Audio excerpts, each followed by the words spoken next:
Good morning everyone and welcome to another tank release video. Today I'm reviewing the Turtle MK.1 for you. And I actually had more games like this, but as I was working on this video I kind of realized that there's not all that much to say about this tank. So I actually cut it short and basically have just two full games for you and one little bit that I found pretty funny and wanted to include because it shows some of the characteristics of this tank. Now, as you can see, this tank is slow. It's like not Doom Turtle slow, but it's definitely not fast. And as such, it takes a while to get pretty much anywhere. And I think the biggest issue that this tank will have is the fact that half the battle will be over before you actually arrive places. Of course, that is an exaggeration, but I made it to make a point because this thing is just really slow. And that's one of the reasons why it's not really my cup of tea. I like my tanks fast and mobile and picky boomers and ridgeliners and all of that. And this tank is anything but that. It does have some nice alpha and the reload isn't all that bad, and in this battle I am getting focused, and that makes sense because I'm a new tank and I've not really been spotted much. I do bounce a little bit though, but I basically get smashed a little bit there. Not full pando, so I'm all good and I get a nice hit back. So overall, like I said, this tank, the alpha is quite nice and it's very slow and everything, but it's actually quite balanced for its tier. Like, Wargaming is always getting complaints about tanks being way too OP and everything when they release it, and that is certainly not the case with this one. Like, it can work, and it can work some position, it can bounce some nice shots and everything, but that's the same with the AT-15, so you can't really judge it based on that alone, because you also see that it's slow, and of course it's a TD, so it doesn't have a turret. Well, basically it's a turretless CD, there are turreted TDs, I know that, but you know what I mean. And that is of course one of the weaknesses. In my case, I pretty much never camp with the TD, so that's also why you see me pretty much moving around a lot and everything. But yeah, overall this tank, it's balanced, and that of course is a very good thing. At the same time, there's nothing really going for it either. And that, I think, is the issue when it comes to actually selling or buying this tank. Because, in my opinion, it's a bit dull. It's balanced, and as such, there's not really any point in actually getting this tank. And I think that has mostly to do, like, if you're a collector like me, you will end up trying for it, even though it will be in crates. The crates, however, from what I've been told, are for gold and not for money. So that's at least something. Most of us have got some gold stashed away from the battle passes, the events that have been there and everything. So there is that at least, but it's still in crates. But yeah, all the same, crates are bad in K. Of course, if you want to take a gamble, by all means, but do not spend your whole wallet of it, and I mean that including gold as well. Now this is the bit of the replay that I mentioned, which is actually kind of funny, but the only reason that this worked out is because that spaghetti is a potato. And him potatoing around has actually led me to survive this battle. So in this case, I'm just basically waiting for him to do something so I can shoot him again. And you basically take like 300-ish HP away with every shot, which is, it's kind of nice. Like I said, it's like nothing really special, but it is quite balanced. I will talk more about the specific stats of the tank when we enter the next game, which is after the clip that I'm showing you. There's still stuff happening, but you will see that soon. So in this case, I kind of just want to rush him, because I know by now that he is quite the potato. But then he goes there, and I decide to basically do a little bit of different things, because as he pokes up there, he actually has a friend that is coming at me. And now I need to angle at both of them. I activate my adrenaline, and like I said, because he's a potato, I survived this, because he's still not actually rushing me or trying to get behind me.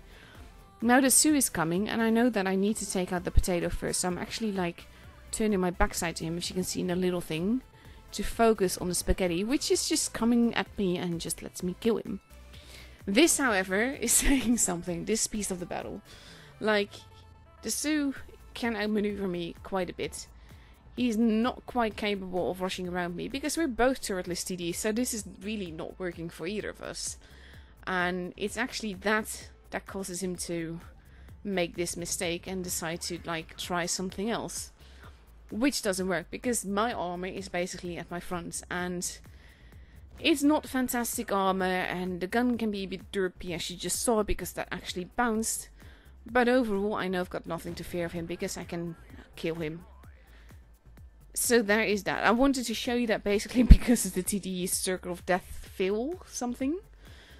But yeah, here we go. This is the last battle I've got for you, so I will talk stats now.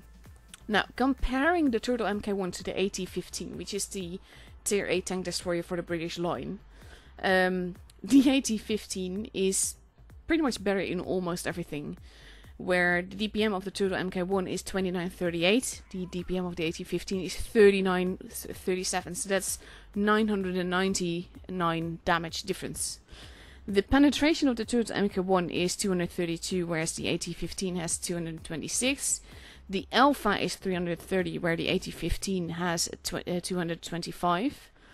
The rate of fire, however, is of course, because the alpha is so different, a lot lower. It's 8.9 for the Turtle MK.1 and 17.5 on the AT-15, and the reload, of course, is 6.74 versus 3.43. Now, all of that is like, yeah, it kind of evens out, but the DPM on the Turtle MK.1 is so low compared to the AT-15, potentially that is, of course. The shell velocity on the AT-15 is way higher, it's 1020, where it's 792 on the Turtle MK.1. The caliber of the Turtle MK.1 is 108, and it's 83.4 on the AT-15. The aiming time is like 0.4 seconds longer on the Turtle MK.1. The dispersion is bigger, it's 0.344 versus 0.272. The gun elevation is better on the Turtle MK.1. The aiming arc is better on the AT-15. And basically the engine power is better. That's where these tanks are pretty much different. The Turtle has more engine power and as such more, well, not necessarily like more speed, but it's more mobile, let's put it that way. And the camo rating on the AT-15 is also better after shooting, but when still or moving, it's actually better on the Turtle MK.1. So comparing these tanks, I would say the AT-15 is actually the better tank here. It's got pros and cons, of course. You have more alpha, so you kind of need to take less risk because you also reload for longer and everything. But all in all, this is basically what I meant. The tank is pretty balanced, but at the same time, that doesn't give you any incentive to actually buy it.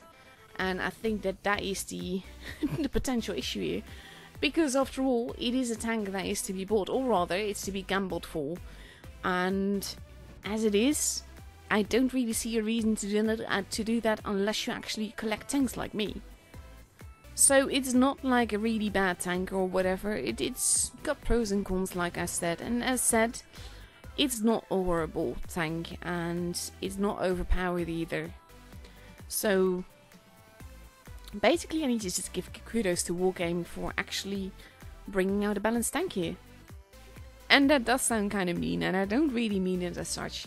It's just usually there's some part of a premium tank that is a little bit overpowered, and when there's a new line, there's generally always a tank that's overpowered as well, and Wargaming needs to nerf it and everything. But this one, at most, it might need a small buff, but overall, I feel it's really balanced because it has got a little bit of armor, but not too much.